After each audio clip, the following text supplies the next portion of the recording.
রাষ্ট্রের ক্ষতি করে যারা তামাক কোম্পানিগুলোকে সুবিধা দিয়েছে বা দিচ্ছে তাদের বিচারের আওতায় আনা উচিত বলে মনে করেন বিশিষ্টজনেরা।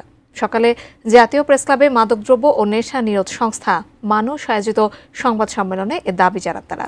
বক্তারা বলেন, নতুন ভোক্তা তৈরিতে তামাক কোম্পানিগুলোর অপতৎপরতা রয়েছে।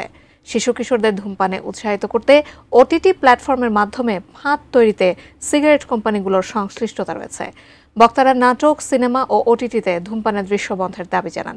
সংবাদ সম্মেলনে এনবিআরের সাবেক চেয়ারম্যান মোহাম্মদ আব্দুল মজিদ বলেন, কেবল রাজস্ব বাড়ানোর কথা চিন্তা করলেই হবে না, একই সময়ে তামাক থেকে সবচেয়ে বেশি রাজস্ব আদায় এবং তামাক মুক্ত সমাজ গঠনের আন্দোলন স্ববিরোধী বলেও মন্তব্য করেন তিনি।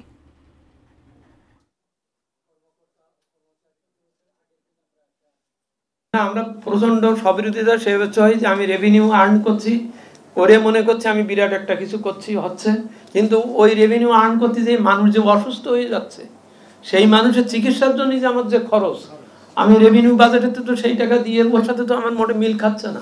ক্যান্সারের যে উৎস, ক্যান্সারের যে কারণ, সেই কারণটার দিকে আমি না তাকিয়ে আমি শুধু ওই খাল কেটে কুমির আনতেছি, তারপর কুমিরে নিয়ে কুমির কেন আমার তাড়াচ্ছে সেই চিন্তা করতেছি।